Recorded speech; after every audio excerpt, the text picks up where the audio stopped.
लेना आप लोग, समझ आ जाएगा आपको, ठीक है। रिवीजन नहीं, समझा रहा हूँ एलिंगम डायग्राम। सबसे पहले आप मुझे बताओ कि हमने इलेक्ट्रोकेमिस्ट्री में एक फॉर्मूला पढ़ा था, delta G not is equals to NF E not cell, पढ़ा था या नहीं?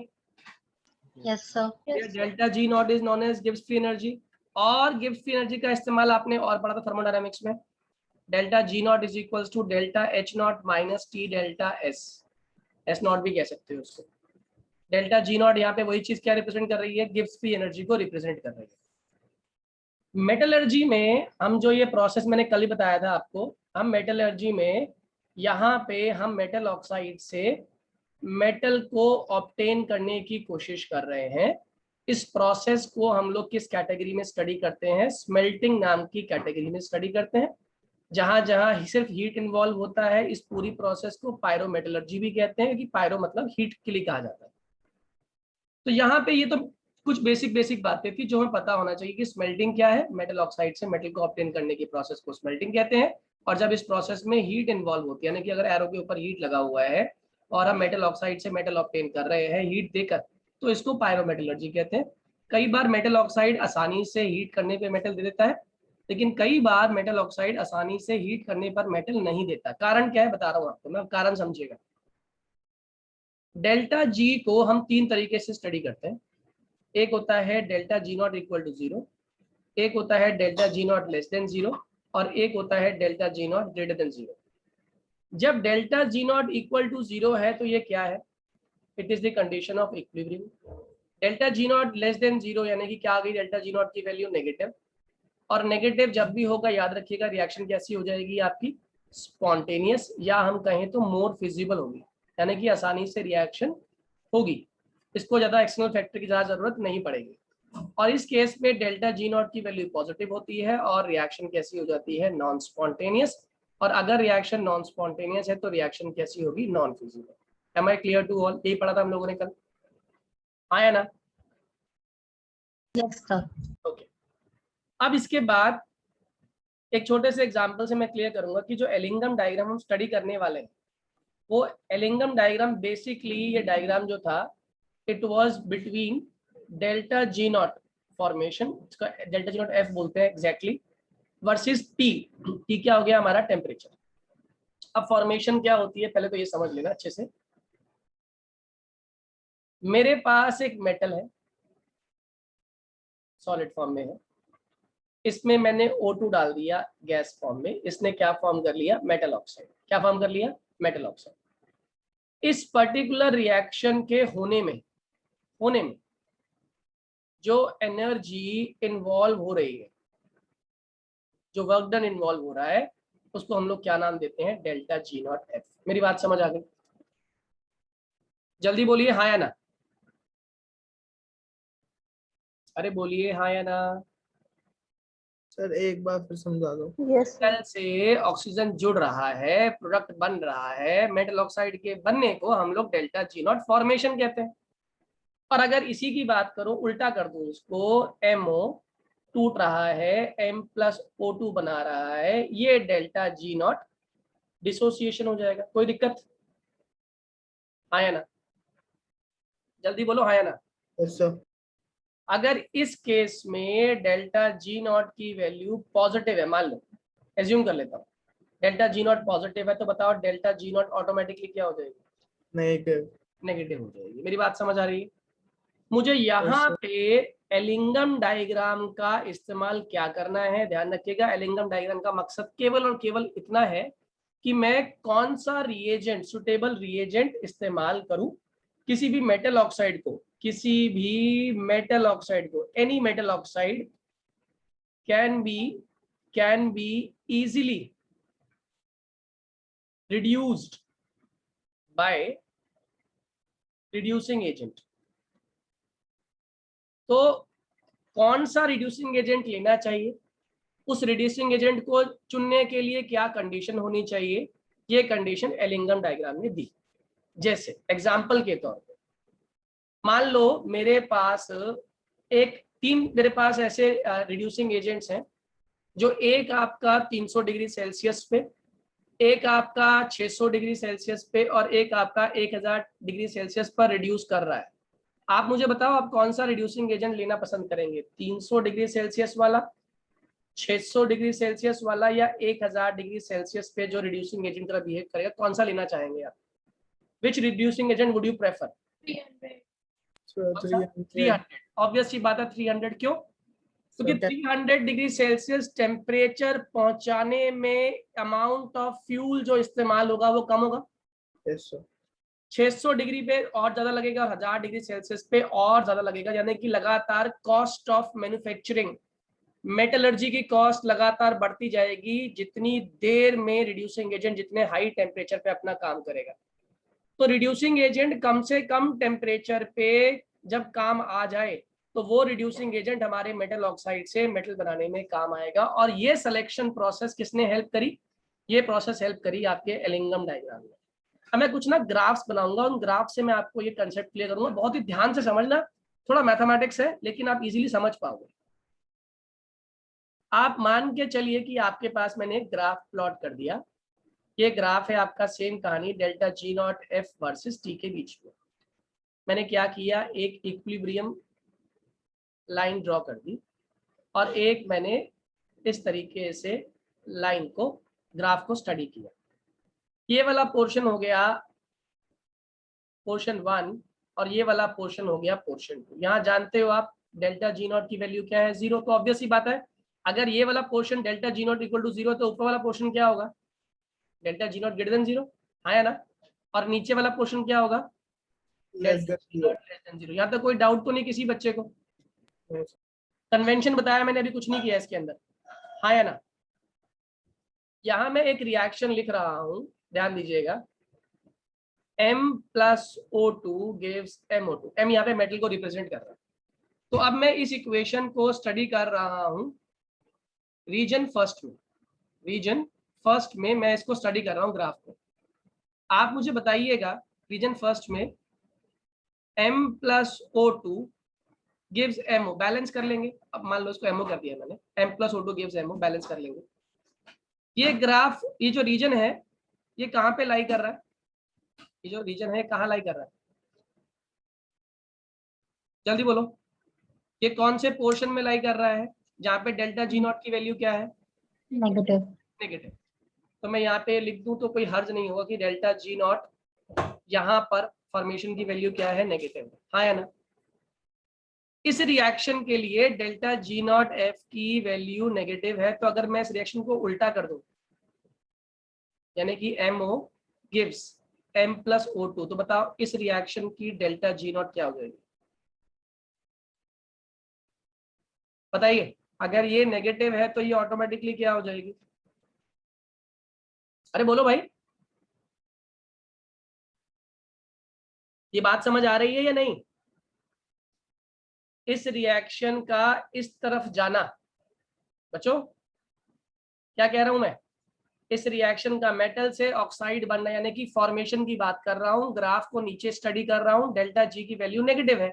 अगर इसी रिएक्शन को मैं उल्टा करके पढ़ता, यानी कि अब मैं डिसोसिएशन की बात करता, तो क्या दिखाई दे रहा है, MO gives M plus O2। और अगर फॉर्मेशन नेगेटिव है तो ऑब्वियस सी बात है डिसोसिएशन क्या हो जाएगी इस रीजन में, positive, because dissociation is just the reverse of formation, हाँ या ना? अरे बोलो हाँ या ना? Yes sir. आप बताओ कौन सी प्रोसेस इस रीजन में पॉसिबल है और कौन सी प्रोसेस इस रीजन में पॉसिबल नहीं है? सर फॉर्मेशन पॉसिबल है। वेरी गुड, यानी कि इस रीजन में formation is possible, dissociation is not, dissociation is not. यहां तक क्लियर है? इस टेम्परेचर की बात कर रहे हैं, इस टेम्परेचर की, तो इस टेम्परेचर के बिलो हम जब बात कर रहे हैं तो इस टेम्परेचर के बिलो फॉर्मेशन तो पॉसिबल है लेकिन डिसोसिएशन पॉसिबल नहीं है। अब मैं ऊपर पहुंच गया, ग्राफ ऊपर चला गया, रीजन 2 पे आ गया। कौन से रीजन पे आ गया, रीजन 2, सेकेंड रीजन आ गए जी। सेकेंड रीजन में आपने ध्यान रखना, आप मुझे बताओ डेल्टा जी नॉट की वैल्यू क्या है, जल्दी बोलो, डेल्टा जी नॉट की वैल्यू क्या है अब ऊपर वाले रीजन में, ग्रेटर देन 0 है ना? तो इसका मतलब M+O2 गिव्स MO। इस केस में डेल्टा G नॉट फॉर्मेशन की वैल्यू पॉजिटिव है। Am I clear? हाँ या ना? जल्दी बोलो हाँ या ना। Yes, sir. अगर इसी रिएक्शन को उल्टा कर दूं तो delta G not dissociation would be negative.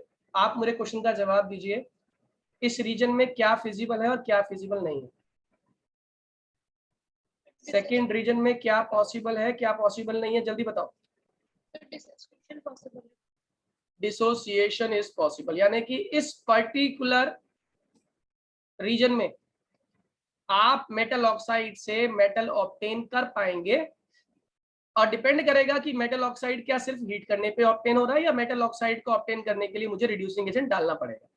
मेरी बात समझ आ गई? जबकि सेम प्रोसेस को आप इस टेम्परेचर के बिलो पे नहीं कर सकते थे, क्योंकि मुझे प्रोसेस कौन सी चाहिए पता है ना? मुझे प्रोसेस चाहिए MO गिव्स M+O2। क्या सर मैं मुझे समझ नहीं आया कि यहाँ पे पॉसिबल क्यों डिसोसिएशन। कहाँ पर पॉसिबल? यहाँ पर है पॉसिबल सेकंड रीजन में। सेकेंड रीजन में। Very good. आप मुझे बताओ सेकंड रीजन में पहली जो रिएक्शन है मैंने क्या की? फॉर्मेशन करी, क्योंकि हम डेल्टा G नॉट फॉर्मेशन की बात करें। डेल्टा G नॉट किसको रिप्रेजेंट कर रहा है? फॉर्मेशन को रिप्रेजेंट कर रहा है यहाँ पे, है ना? तो Yes, सेकंड sir. रीजन में मैंने लिखा M+O2 गिव्स MO। बताओ डेल्टा G नॉट F की वैल्यू क्या है इस रीजन में? पॉजिटिव। बहुत बढ़िया। अगर डेल्टा G नॉट यहाँ पर पॉजिटिव है, वो भी किस रिएक्शन के लिए पॉजिटिव है? Formation, formation. That is M+O2 gives MO। तो बताओ इस रिएक्शन को उल्टा कर दूं बेटा तो क्या बनने वाला है? MO gives M+O2 M+O2। Delta G की वैल्यू क्या आने वाली है नॉट की? नेगेटिव। नेगेटिव आने वाली है। और मुझे अल्टीमेटली ढूंढना क्या है? मुझे निकालना तो यही है ना, मेटल ऑक्साइड से मेटल चाहिए। स्मेल्टिंग की बात कर रहा हूँ मैं। तो स्मेल्टिंग की प्रोसेस कहाँ फिजिबल दिखाई दे रही है आपको? यहाँ फिजिबल है, जबकि ऊपर वाले रीजन में जहां बात कर रहे थे, इस रीजन में यानी बिलो रीजन में, रीजन 1 में ये रिएक्शन फिजिबल नहीं थी। यानी कि नीचे वाले रीजन में मेटल ऑक्साइड अगर होता तो उससे आप मेटल ऑब्टेन नहीं कर पाते, क्योंकि उस जगह पे डेल्टा G नॉट की वैल्यू क्या आ रही थी? Positive. Am I clear to? Positive. जबकि रीजन 2 में ये यस सर। possible है, क्योंकि यहाँ पे आपके मेटल ऑक्साइड से मैं मेटल ऑब्टेन कर पाता हूँ। अब मैं इसको और स्पेसिफिक कह रहा हूँ आपको ये बात, क्या कि इस पर्टिकुलर जोन में ही मैं चेक करूंगा कि क्या ये मेटल ऑक्साइड सिर्फ हीट करने पे काम हो जाएगा, या इस मेटल ऑक्साइड में मुझे कार्बन डालना पड़ेगा मेटल को अलग करने के लिए। अब मेरी बात समझ आ रही है? यानी कि अब मैं इस रीजन में दो तरह के केसेस को स्टडी करने वाला हूं। एक वो जो मेटल ऑक्साइड सिंपली हीट करने पर मेटल दे देंगे, ऑक्सीजन दे देंगे, और सेकंड केस जिसमें मेटल ऑक्साइड आसानी से हीट करने पे काम नहीं कर रहा, उसमें कार्बन या carbon monoxide as a reducing agent डालना पड़ रहा है। इसको मैं एक और ग्राफ की हेल्प से आपको एक्सप्लेन करता हूं और क्लियर हो जाएगा आपको। देखिएगा, फिर से मैंने ग्राफ प्लॉट कर दिया delta G not versus T के बीच में। ये एक इक्विलिब्रियम वाली लाइन ड्रॉ कर दी मैंने, और यहाँ पे मैं 3 ग्राफ प्लॉट करता हूँ। आप नोटिस कीजिएगा, ये पहला ग्राफ है, ये दूसरा ग्राफ है,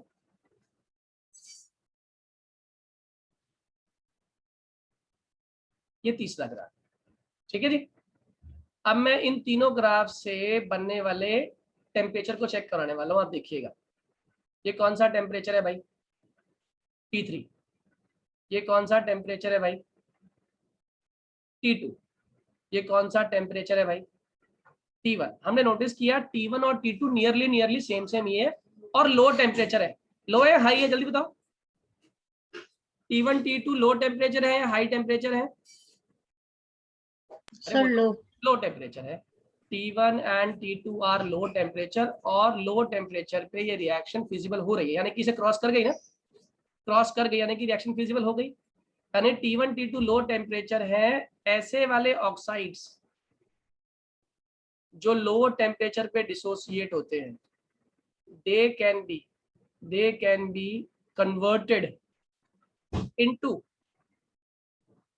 metals simply by heating। और ये मैंने कल सिखाया था आप लोगों को, कौन से ऐसे मेटल ऑक्साइड्स होते हैं जिन्हें आप सिर्फ हीट करो तो उससे आपको मेटल मिल जाएगा, जो कहाँ लाई करते हैं? हाइड्रोजन से नीचे। बेस्ट एग्जांपल AgO और HgO, और ये क्या हो गया मान लो ZnO। आपको ये आइडिया हो गया कि Ag2O अगर हमारे पास है तो इसे मुझे कुछ नहीं करना, इससे मेटल स्मेल्टिंग करने के लिए इसकी Ag2O को सिर्फ हीट कर दूं, HgO को भी सिर्फ हीट कर दूं, तो क्या बन जाएगा मेरा Ag बन जाएगा, O2 बन जाएगा, यहाँ मेरा Hg बन जाएगा, O2 बन जाएगा, बैलेंस कर लेंगे इसको।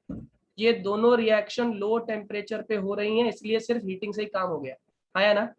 लेकिन काम तो ZnO से भी मेरा जिंक बन सकता है हीट करने पे, ZnO प्लस O2। बस फर्क क्या है, ये टेम्परेचर क्या देना पड़ेगा, हाई टेम्परेचर। हाई टेम्परेचर मतलब ज्यादा फ्यूल, ज्यादा फ्यूल मतलब ज्यादा खर्चा, यानी कि लेस इकोनॉमिकल। लेस इकोनॉमिकल है तो मैं ऐसा काम कभी नहीं करूंगा कि 50 रुपए का अगर मुझे कोई काम करना है तो मैं 200 रुपए खर्च कर दूं उसके अंदर 50 रुपए के प्रॉफिट के चक्कर में। मेरी बात समझ आ रही है,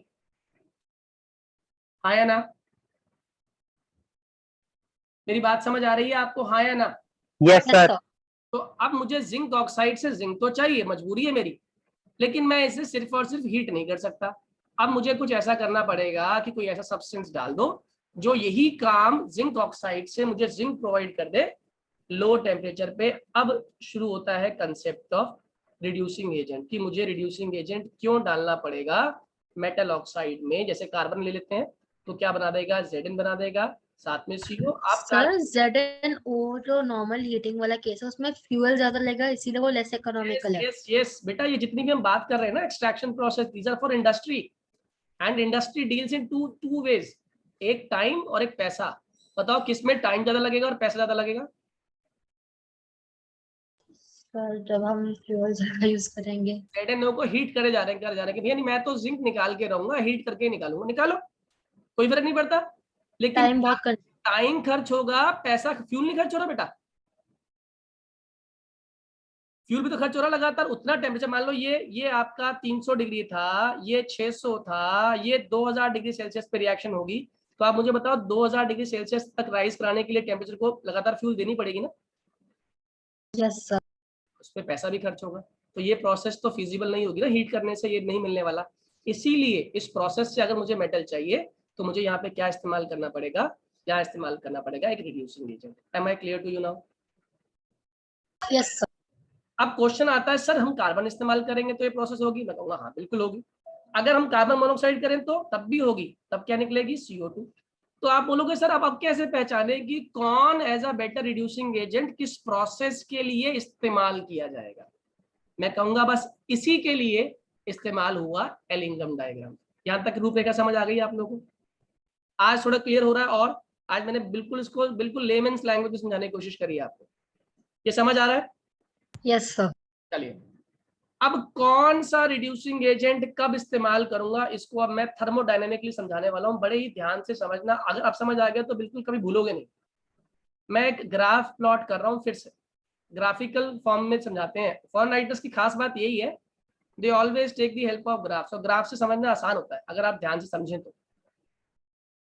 यहां मैं 3 ग्राफ प्लॉट कर रहा हूं, ये पहला, ये दूसरा और ये तीसरा, ठीक है। यहाँ फॉर कन्वीनियंस मैं लिख देता हूँ कौन सा ग्राफ किसको रिप्रेजेंट कर रहा है। ये वाला ग्राफ है जिसमें हम कार्बन से कार्बन मोनोऑक्साइड कन्वर्ट करेंगे, ये वाला ग्राफ है जिसमें कार्बन से कार्बन डाइऑक्साइड, और ये वाला ग्राफ है जिसमें कार्बन मोनोऑक्साइड से कार्बन डाइऑक्साइड प्रोड्यूस करना है, ठीक है जी। मान लो ये हो गया फर्स्ट, ये हो गया सेकेंड और ये हो गया थर्ड, ठीक है। फिटजी में भी ऐसे ही इसी ग्राफिकल मेथड से समझाया जाता है, इसलिए ध्यान से समझना आप लोग। उसी लेवल का बता रहा हूँ जो एडवांस में भी काम आएगा आपके। फर्स्ट, सेकंड और थर्ड 3 ग्राफ हमने ले लिए।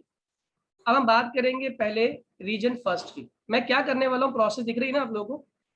मैं C से कार्बन मोनोऑक्साइड बनाने वाला हूँ, तो ऑब्वियस सी बात है मैंने ऑक्सीजन डाल दी, C से क्या बन गया, CO।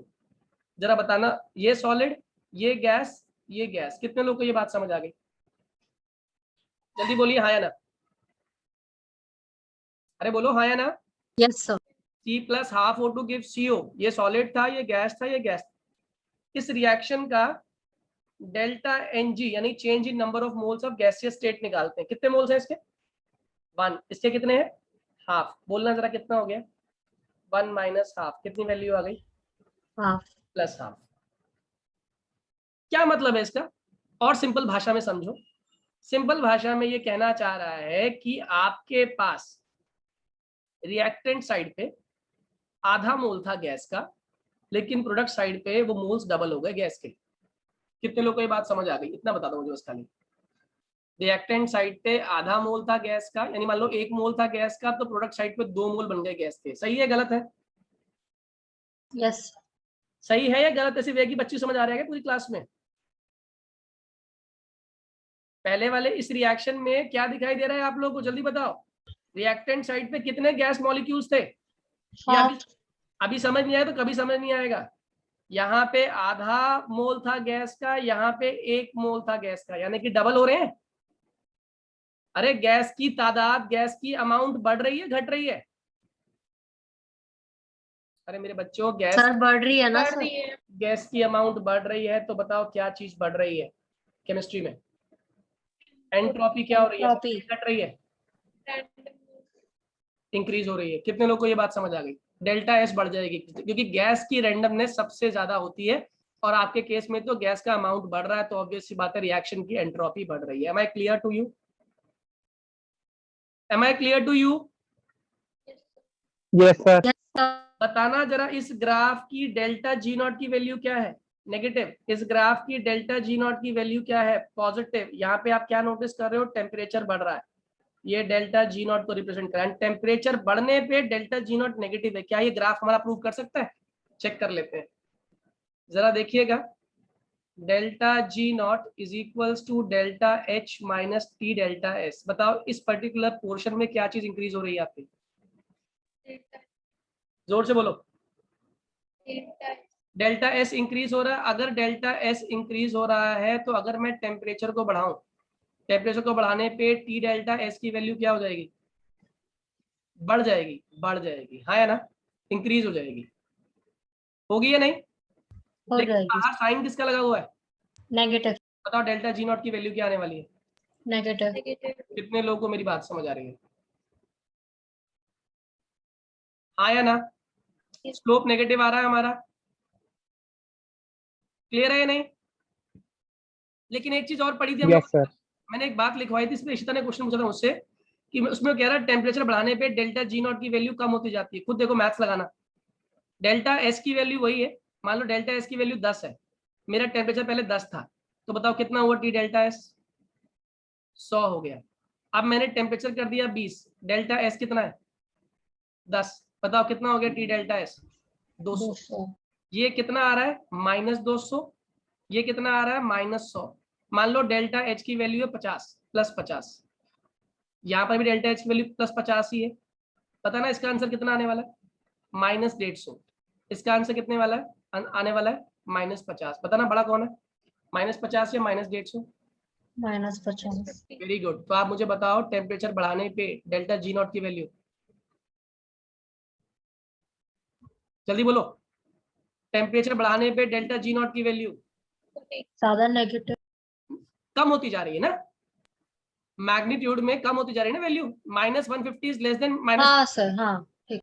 क्या मैंने अपनी बात को क्लियर कर दिया जो कल बात कर रहे थे इशिता के साथ? उसने कहा था टेम्परेचर बढ़ाने पे क्यों डेल्टा जी नॉट घटती है, ग्राफ एक्सप्लेन कर रहा है इस बात को, प्रूवन फैक्ट्स हैं। Am I clear to you now? ये वाला पॉइंट समझ आ गया, कंसेप्ट समझ आ गया, रीजन वाली बात? जल्दी बोलिए हाँ या ना? Yes sir. ओके, जरा आ जाओ सेकंड रीजन पे जो है सी से CO2। सेकंड रीजन, सी से CO2 कैसे बनता है आप जानते हो? सी में O2 डाल दो, ये सॉलिड, ये गैस, ये गैस। चलो बोलो डेल्टा Ng कितना आने वाला है? जल्दी बोलो डेल्टा Ng कितना आने वाला है? 0। 0 यानी कि जितना रिएक्टेंट साइड में गैस थी उतनी प्रोडक्ट साइड में गैस है। बताओ डेल्टा एस पे कोई फर्क पड़ेगा?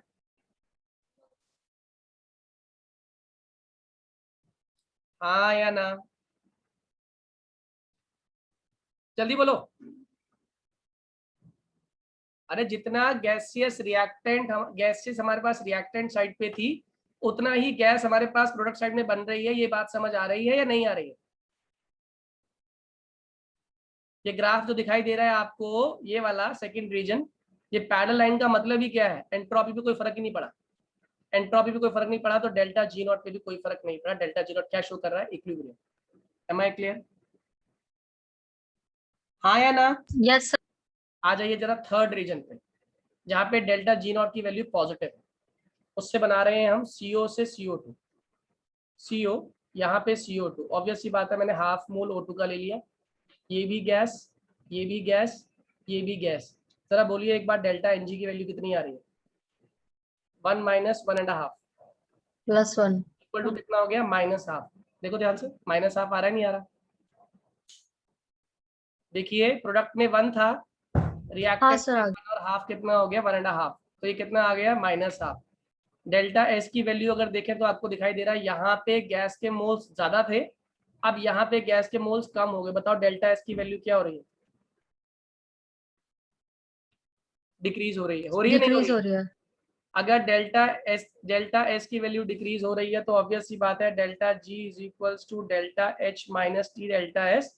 डेल्टा एस पहले ही नेगेटिव हो रहा है, टी से मल्टीप्लाई करूंगा, नेगेटिव नेगेटिव क्या हो जाएगा, पॉजिटिव। डेल्टा जी की वैल्यू क्या आने वाली है, पॉजिटिव। रिएक्शन क्या होने वाली है, नॉन स्पॉन्टेनियस। चेक करो ग्राफ कहाँ जा रहा है, चेक कीजिए ग्राफ कहाँ जा रहा है, ऊपर जा रहा है। रिएक्शन की क्या बढ़ रही है, non spontaneity. Am I clear to all? एक बार ही वापस दोबारा बता दो लास्ट वाला पार्ट। कहाँ पे अटक गई ये बताओ? डेल्टा एन कैसे निकाला? डेल्टा एन कैसे निकाला, नंबर ऑफ मोल्स दिख रहे हैं तुम्हें यहाँ पे, इसके 1 मोल है, इसके हाफ मोल है, गैस गैस, ये भी कितना है, ये 1 मोल है, ये भी गैस, तो प्रोडक्ट माइनस रिएक्टेंट होता है, तो 1 माइनस 1.5 कितना आ गया, तो 1.5 कैसे? Very good. कार्बन मोनोऑक्साइड के मोल्स काउंट नहीं करोगी? क्यों भाई विधि? अरे गैस के तो मोल्स काउंट करेंगे, प्रोडक्ट में कितने गैसेस मॉलिक्यूल्स और रिएक्टेंट में कितने गैसेस मॉलिक्यूल्स, उन्हें माइनस कर दो, आंसर आ जाएगा। क्लियर है, हाँ या ना? यस। ओके एक छोटे से एग्जांपल से मैं अपनी बात को क्लियर करता हूं कि मैं किस केस में किसको रिड्यूसिंग एजेंट कंसीडर कर सकता हूं, फिर इसके ऊपर एक कंक्लूजन निकालेंगे हम लोग। एक और ग्राफ, इस ग्राफ को थोड़ा दिमाग लगा के इस्तेमाल करके समझना जरा, ये समझ आ गया तो समझो कि पूरा ही कंसेप्ट आपको क्लियर हो गया।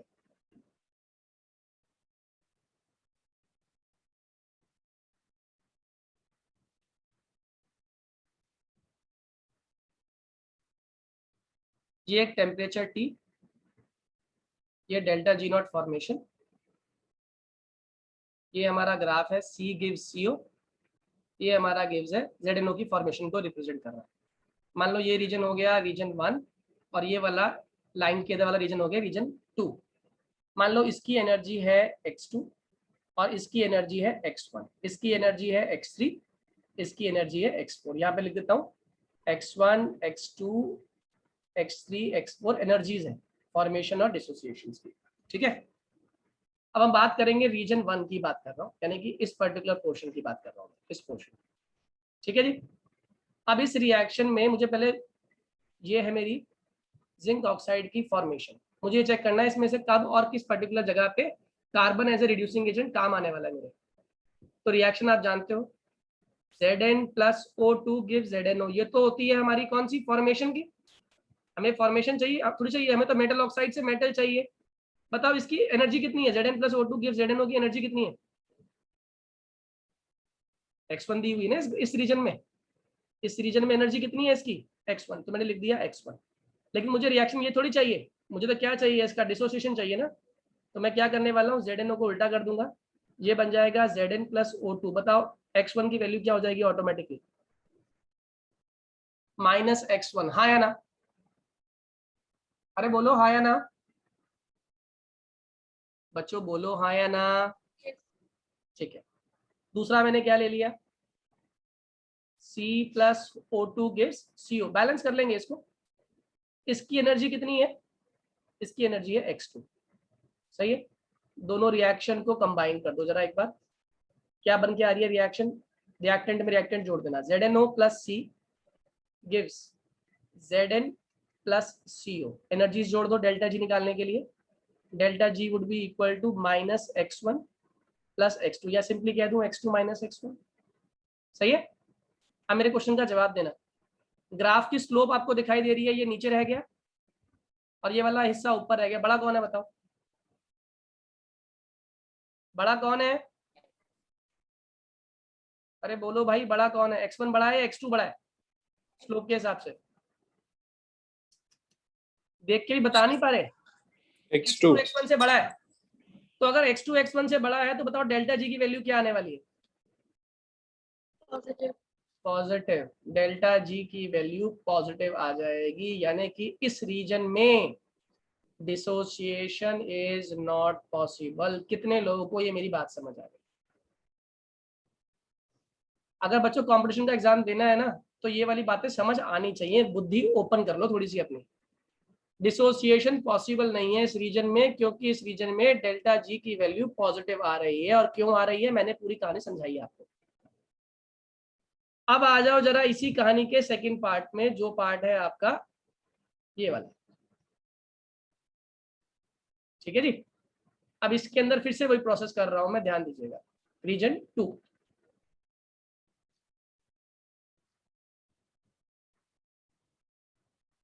रीजन 2 रिएक्शन बताइए, वही सेम कहानी। Zn plus O2 gives ZnO। इसके लिए कितनी एनर्जी लग रही है? आपकी एनर्जी कितनी लग रही है इसकी? Zn प्लस O2 वाले ग्राफ के ऊपर जा रहा है x4, आया ना?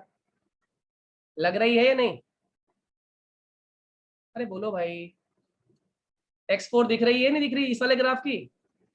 Yes sir. सही है, लेकिन ये तो नहीं चाहिए मुझे, तो उल्टा चाहिए। तो ZnO gives what? Zn plus O2। बताओ वैल्यू क्या हो जाएगी इसकी ऑटोमेटिकली? -x4, आया ना? -x4 हो गई। Yes sir. आप जरा कार्बन वाली रिएक्शन लिख दो। C plus O2 gives CO2। कहानी क्लियर है? C plus O2 gives CO2। C plus O2 gives CO। CO कर लो, बैलेंस कर लेंगे इसको। C plus O2 gives CO। बताओ इसकी एनर्जी कितनी है? x3। रिएक्शन को जरा जोड़ दो तो क्या बन जाएगा? ZnO plus carbon gives Zn plus CO। Clear है? जरा इन्हें जोड़ दो, क्या बन के आ रहा है? ये बन के आ रहा है x3 माइनस x4, हाँ या ना? जरा ग्राफ देख के बताना कौन बड़ा है, x4 बड़ा है या x3 बड़ा है? x4 बड़ा है। बहुत बढ़िया। कितने लोगों को ये कहानी समझ आ गई, क्या आंसर आने वाला है? x4 सर आ बड़ा है। बताओ डेल्टा जी नॉट की वैल्यू क्या आने वाली है? नेगेटिव आने वाली है। इसका मतलब क्या लिखने वाले हो पता है? क्या क्या कंक्लूजन निकाले? चलो बताओ, देखता हूँ आपके ऑब्जर्वेशन। Formation is possible. इसका ऑब्जर्वेशन क्या निकाला आप लोगों ने? कि इस रिएक्शन के अंदर जब तक कि ये टेम्परेचर चल रहा है, इस टेम्परेचर के below carbon as a reducing agent काम नहीं कर पाएगा। जैसे ही ग्राफ इस टेम्परेचर को पार कर जाएगा, या एक और भी ऑब्जर्वेशन, लेमेंस ऑब्जर्वेशन, जब तक कि मेटल ऑक्साइड का ग्राफ कार्बन के ग्राफ से नीचे था, दिख रहा है ना? ऊपर वाला कार्बन का ग्राफ है, दिख रहा है या नहीं दिख रहा? अरे ये वाला दिख रहा है ग्राफ सर। कार्बन का था ना? जब तक कार्बन वाला ग्राफ, रिड्यूसिंग एजेंट वाला ग्राफ मेटल ऑक्साइड के ग्राफ से ऊपर है, तब तक मेटल ऑक्साइड रिड्यूस नहीं होगा। जिस टेम्परेचर पर, जैसे ही मेटल ऑक्साइड का ग्राफ रिड्यूसिंग एजेंट को ग्राफ को क्रॉस कर जाएगा, बस समझ जाओ उस पर्टिकुलर टेम्परेचर के बाद जो आपका रिड्यूसिंग एजेंट है वो अपना काम करना शुरू कर देगा। Am I clear to all? ये देसी भाषा में समझ आ गया? Yes sir. अब अच्छे से भूलोगे तो नहीं? अगर आप भूलोगे नहीं तो एक क्वेश्चन का जवाब देना। वैसे एक लास्ट ग्राफ की हेल्प से मैं क्वेश्चन पूछने वाला हूँ आप लोगों से, अगर ये भाषा समझ आ गई हो तो। एक ग्राफ और एलिंगम डायग्राम फिनिश। आपके सामने मैं 4 ग्राफ बना रहा हूँ, 4 के 5 ही बनाता हूँ। चलो अभी दिखाता हूँ 5 ग्राफ बना। सबको दिखाने के लिए अलग अलग लाइंस यूज कर लेता हूँ। ये हमारे कार्बन वाले ग्राफ, ठीक है? ये कौन सा वाला ग्राफ है? CO से CO2। ये कौन सा है? C से CO2। ये कौन सा है? C से CO2। सही है? अब मैंने यहाँ पे एक ग्राफ प्लॉट कर दिया कुछ ऐसा।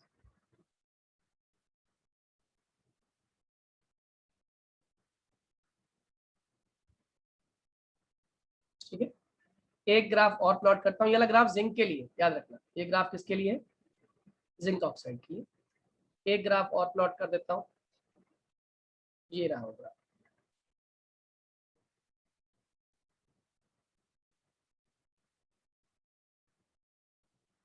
ये वाला ग्राफ FeO पे, ठीक है। अब मेरे क्वेश्चन का जवाब देना शुरू करिएगा आप लोग। सबसे पहले मैं जिंक ऑक्साइड की बात करता हूँ, उसके टेम्परेचर चेक कर लेता हूँ। ये जिंक ऑक्साइड वाला ग्राफ था। जिंक ऑक्साइड ने कार्बन वाले को इस टेम्परेचर पे कट किया, ये T1 हो गया। कार्बन टू कार्बन डाइऑक्साइड वाले को इस पे कट किया T2 पर, और कार्बन मोनोऑक्साइड को इसने कट किया T3 पर। आप मुझे बताओ जिंक ऑक्साइड के लिए आप कौन सा रिड्यूसिंग एजेंट लेना प्रेफर करेंगे और क्यों? Sir T1 very good. T1 temperature पे कौन है? T1 टेम्परेचर पे आपका reducing agent carbon. Very good. इसलिए जिंक ऑक्साइड के लिए जब मैं रिडक्शन करूंगा तो ZnO plus carbon would result into formation of Zn plus CO। कितने लोगों को मेरी बात समझ आ रही है? Yes sir. आप बोलो क्या सर हम कार्बन मोनोऑक्साइड का इस्तेमाल नहीं कर सकते? बिल्कुल कर सकते हो, मना कौन कर रहा है? लेकिन जब वही काम आपका कार्बन कम पैसे में कम टाइम में कर रहा है तो बेटर कौन है, कार्बन या कार्बन मोनोऑक्साइड? कार्बन। आंसर आपको समझ आ गया। अब मेरे क्वेश्चन का जवाब देना सेकंड वाला ग्राफ, FeO की बात कर रहा हूं मैं। बताओ FeO में किसको चूज करना चाहिए और क्यों करना चाहिए? बताइए FeO में किसको कहां पे चूज किया? चलो मैं इसके लिए टेम्परेचर आपको टिक करता हूँ, टेम्परेचर कहां कहां पे इसने टच किया। इस वाले ग्राफ से तो ये ऊपर ही है हमेशा, पता है ना। कार्बन मोनोऑक्साइड वाले ग्राफ से तो FeO वाला ग्राफ ऊपर ही है। ये यहाँ पे जाके इसने टच किया कार्बन को, ठीक है, और ये आयरन जा रहा है, उसको तो टच कर ही नहीं पाया। क्या कहते हैं, कार्बन जो कार्बन मोनोऑक्साइड है उसको टच कर ही नहीं पाया। कहाँ गया? नहीं, कार्बन मोनोऑक्साइड कर रहा है, सॉरी, कार्बन मोनोऑक्साइड तो नीचे से लेके टच कर रहा है। कार्बन मोनोऑक्साइड ग्राफ तो हमेशा से ऊपर ही रहा है। तो आप मुझे बताओ which reducing agent is better for FeO, carbon monoxide और कार्बन? किसके किसके ग्राफ को इसने पहले ही सुपरसीड कर दिया लोअर टेम्परेचर रेंज पे? मुझे तो दिख रहा है यहीं से शुरू हो गया, इसको सुपरसीड करना है इसमें। यहाँ से ये इस पर्टिकुलर रीजन में ये इसको सुपरसीड करता ही जा रहा है। FeO वाला इसके ग्राफ से ऊपर है या नहीं है? जल्दी बोलो, क्या FeO का कर्व कार्बन मोनोऑक्साइड वाले कर्व के ऊपर है या नहीं? Yes yes sir. सर है। मैंने क्या जुगाड़ सिखाया था अभी आप लोगों को? जिस पर्टिकुलर टेम्परेचर पे मेटल ऑक्साइड का ग्राफ रिड्यूसिंग एजेंट के ग्राफ के ऊपर आ जाए, समझ जाओ कि उस पर्टिकुलर रेंज से ही आपका रिड्यूसिंग एजेंट काम करना शुरू कर चुका है। इसका मतलब जो ये कार्बन मोनोऑक्साइड वाला एज अ रिड्यूसिंग एजेंट था, मैं आपको यहाँ पे टिक कर देता हूँ, कार्बन मोनोऑक्साइड वाला रिड्यूसिंग एजेंट हर पॉइंट पे इसको रिड्यूस कर सकता है, क्योंकि ये तो इनिशियल टाइम से ही इस ग्राफ से नीचे है, यानी कि it is acting as a better reducing agent. कितने लोगों को मेरी बात समझ आ रही है? सर मतलब जैसे अगर हम ZnO के केस में करें तो उसमें तो सभी कर रहे हैं एक बट एक इनिशियल एक फाइनल पॉइंट तक। राइट, बिल्कुल सही कहा आपने। उस समय सभी कर रहे हैं, लेकिन उन सब में किस पर्टिकुलर टाइम के बाद कम से कम टाइम पर कौन सा सब्सटेंस रिड्यूसिंग एजेंट बिहेव कर रहा है? आपने कहा उस समय कार्बन ऐसा इन सब में आउटर निकल के आया। लेकिन FeO के केस में आपने क्या नोटिस किया कि FeO हमेशा से ही कार्बन मोनोऑक्साइड के ग्राफ से ऊपर है। इसीलिए कार्बन मोनोऑक्साइड हर टेम्परेचर पे, इवन लो टेम्परेचर पर भी FeO से Fe निकालने में हमारे काम करेगा। और ये प्रोसेस आपकी इतनी हेल्पफुल हुई, आगे जाके आप लोग एक प्रोसेस पढ़ने वाले हो और कॉम्पिटिशन में भी आती है, ब्लास्ट फर्नेस। क्या आती है? Blast furnace. और ब्लास्ट फर्नेस में ना हम लोग कार्बन नहीं डालते, हम कैल्शियम कार्बोनेट डालते हैं, चूना डालते हैं। पता फंक्शन क्या चूने का? बताओ जरा एक बात सभी लोग, चूने का फंक्शन बताओ। CaCO3 टूटता है तो क्या बनाता है? CO plus CO+CO2। और CO2 को मैं बहुत जल्दी रिड्यूस करके क्या बना सकता हूँ? CO। बहुत बढ़िया। और वो CO मेरे काम में आ जाए, क्योंकि CO2 गैस से CO बनाना बहुत आसान काम है। कार्बन डालूंगा, यहाँ पे 2 मोल्स ऑफ CO बन जाएगा, जो मेरी प्रोसेस को और फास्ट कर देगा। Am I clear to all? कम टेम्परेचर पे और कम कंडीशन पे कार्बन मोनोऑक्साइड तैयार हो गया, और कार्बन मोनोऑक्साइड मेरी रिएक्शन को क्वाड्रपल कर देगा, मल्टीपल टाइम्स कर देगा।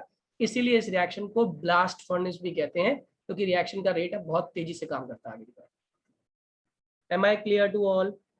एलिंगम डायग्राम की कहानी सर CaCO3 वाला ब्लास्ट फर्नेस वाला है ना? यस, ये पूरा ही ब्लास्ट फर्नेस में काम आएगा। आयरन की एक्सट्रैक्शन के लिए हम इसमें सब्सटेंस डालते हैं। कौन सा डालते हैं? चूना डालते हैं। चूना टूटता है, क्या बनाता है? CaO plus CO2। और जो ये CO2 है, ये क्या करता है? रिड्यूस होने के बाद, जस्ट अ मोमेंट,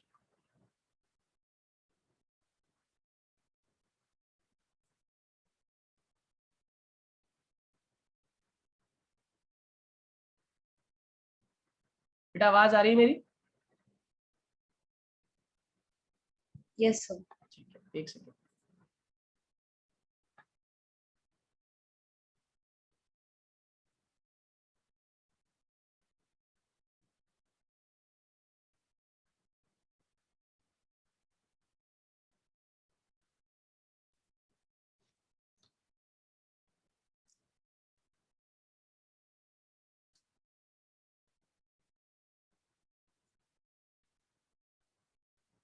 हाँ जी, तो एलिंगम डायग्राम की कहानी इतनी सी थी कि इससे हमें हेल्प मिल जाती है ये जानने में कि किस पर्टिकुलर टेम्परेचर पे कौन सा रिड्यूसिंग एजेंट हमारे काम में आएगा और कौन सा रिड्यूसिंग एजेंट हमारे काम में नहीं आएगा। ये भूलोगे तो नहीं अब? हाँ या ना? यस। ठीक है, अब इस पर बेस्ड ना एनसीईआरटी में क्वेश्चन कैसे आते हैं पहले मैं आपको क्लियर कर दूं, उसकी लैंग्वेज आप कैसे लिख कर आओगे। तो बोलते हैं out of carbon and carbon monoxide, ये क्वेश्चन ये ना एनसीईआरटी में, out of carbon and carbon monoxide. Sir वो कह रहा अगर आपको कार्बन दिया हो और कार्बन मोनोऑक्साइड दिया, कितना टेम्परेचर था वो? 673। हाँ, ऐसे क्वेश्चन ही आते हैं इसके अंदर। Which is better reducing agent at 673 kelvin. ठीक है, देखो रिड्यूसिंग एजेंट दोनों ही है। ये हम पहली लाइन तो ये लिख के आएंगे कि ये दोनों ही रिड्यूसिंग एजेंट है, carbon and carbon monoxide both are reducing agent, इसमें कोई दो राय नहीं। ठीक है, अब इस क्वेश्चन में आपको एक हिंट दे रहा हूँ, इस हिंट को याद रखना। एक्चुअली ये क्वेश्चन ना थ्योरेटिकल है, मगर ये थ्योरेटिकल नहीं है। You have to see the Ellingham diagram for this question. और अगर ये एग्जाम में आता है तो वो एग्जामिनर आपसे एक्सपेक्ट कर रहा है कि आपने एलिंगम डायग्राम देखा हुआ है। और एलिंगम डायग्राम के हिसाब से कार्बन मोनोऑक्साइड 673 केल्विन पर बेटर रिड्यूसिंग एजेंट होता है। क्यों? वो उसका यानी कि जितने भी मेटल्स होंगे 673 केल्विन से नीचे 673 केल्विन तक कार्बन मोनोऑक्साइड सभी मेटल ऑक्साइड्स के ग्राफ के नीचे लाई कर रहा होगा। बेटा बात समझ आ रही है? यस। अब आप क्या लिख कर आओगे इसका आंसर? आप बोलोगे सिंपल एक लाइन में, delta G not of formation, किसकी फॉर्मेशन? CO2 की। किसके कंपैरिजन में? CO2 is more. अच्छा, CO2 बन किस तरह, पहले ये लिख लो, CO2 from CO is more negative than delta G naught formation of CO from CO2। मेरी बात समझ आ रही है? CO from carbon. ठीक है, अब देखो इसने अपने आंसर को क्वेश्चन के हिसाब से एडजस्ट किया है। आप जानते हो कि जो कार्बन या कार्बन मोनोऑक्साइड है वो इस रिएक्शन को कैसे हेल्प करेगा? ऑब्वियस ही बात है, उस मेटल ऑक्साइड के डेल्टा जी नॉट की वैल्यू को नेगेटिव करने में हेल्प करेगा। उसकी डेल्टा जी नॉट इतनी नेगेटिव नहीं हो पा रही थी ना, यानी कि अब आपको ऐसा सब्सटेंस डालना पड़ेगा जिस सब्सटेंस की खुद की delta G not formation highly negative हो, क्योंकि अगर आपकी हाईली नेगेटिव होगी तो मेटल ऑक्साइड को आप हेल्प करोगे नेगेटिव प्रोवाइड करने में और उसके आंसर को लोअर डाउन करने में। मेरी बात समझ आ रही है बेटा? Yes sir. ऐश्वर्या को बात समझ आई है नहीं आई? ऐश्वर्या, ऐश्वर्या मेरी बात समझ आ रही है बेटा? देखो मैं समझाता हूँ मैथमेटिकली। मान लो एक रिएक्शन थी, for example FeO gives Fe plus CO। ये तभी हो सकता है जब मैंने इसके अंदर कार्बन मोनोऑक्साइड डाला तो उसने CO2 फॉर्म कर दिया, जबकि FeO प्लस कार्बन डालने पे Fe प्लस CO बना रहा है। लेकिन फर्क देखो, यहाँ पे FeO की जो रिएक्शन है डिसोसिएशन की, Fe प्लस हाफ O2, इस रिएक्शन की डेल्टा G0 की वैल्यू है +100 जूल, जबकि CO plus half O2 give CO2 की डेल्टा G0 की वैल्यू है -300 जूल। अगर इसकी डेल्टा G0 1 इसकी डेल्टा G0 2 जोड़ूं तो बताओ इन दोनों की डेल्टा G0 क्या वैल्यू आने वाली है? -200 जूल, यानी कि रिएक्शन जल्दी होने वाली है, हाँ या ना? जल्दी बोलिए, हाँ या ना? अरे बोलो हाँ या ना? यस। और इसी सेम कहानी में कार्बन से जब मैंने कार्बन मोनोऑक्साइड बनाया तो C plus half O2 gives CO, इसकी रिएक्शन की डेल्टा G0 वैल्यू थी -120 डिग्री सेल्सियस। तो FeO वाले की कितनी थी? FeO वाले की थी Fe प्लस हाफ O2, इसकी डेल्टा G0 वैल्यू थी 100, वो भी प्लस में 100 जूल। ठीक है, आप मुझे बताओ इस रिएक्शन की डेल्टा G0 वैल्यू क्या आने वाली है? -20। Am I clear? तो आप मुझे बताओ कौन सी रिएक्शन जल्दी और बेटर अमाउंट में होने वाली है? पहले वाला। अब इस बात को समझ आ गया कि जिसकी डेल्टा G0 फॉर्मेशन जितनी नेगेटिव होगी वो मेटल ऑक्साइड को उतनी जल्दी मेटल में कन्वर्ट कर देगा, हाँ या ना? जल्दी बोलिए हाँ या ना? यस। पक्की तरीके से समझ आ गया पूरा? ये कंसेप्ट क्लियर हो गया? सर इसमें ना मैम ने कहा था कि ग्राफ भी बना के दिखाना, तो वो कैसे ग्राफ ग्राफ बना के दिखाना है तो आप ग्राफ प्लॉट करो। अभी मैंने ग्राफ प्लॉट करना सिखा दिया आपको। आप क्या करोगी, आप ऐसे FeO वाला ग्राफ प्लॉट कर देना, यहाँ पे क्या दिखा देना, CO वाला ग्राफ, ये वाला, ठीक है, CO से CO2 बनता हुआ, और ये वाला ग्राफ दिखा देना यहाँ पे C से CO बनता हुआ। आप खुद नोटिस कर रहे हो ये तो स्टार्टिंग से ही बेटर है। क्यों बेटा? क्योंकि FeO के ग्राफ से कहाँ आ रहा है ये ऐश्वर्या? सर ऊपर आ रहा है, अरे ये ग्राफ से नीचे आ रहा है नीचे आ CO रहा है, वाला। इसीलिए ये लो टेम्परेचर पर भी बेटर रिड्यूसिंग एजेंट है। जबकि कार्बन वाले को अटेन करने के लिए मुझे कहाँ तक पहुंचना पड़ेगा? इस टेम्परेचर पे पहुंचना पड़ेगा, तब जाके carbon as a reducing agent मेरे लिए काम आएगा। तो बताओ which one is better reducing agent? Answer लिख कर आ जाना। क्या मेरी बात समझ आ गई सभी बच्चों को? यस एलिंगम डायग्राम थॉरोली समझ आ गया? देखो इससे ज्यादा बेटर कहीं पर भी किसी किताब में नहीं है। ये मैंने समझा दिया, इसको आप बहुत थॉरोली कर लोगे तो समझो पक्का हो गया ये आपको।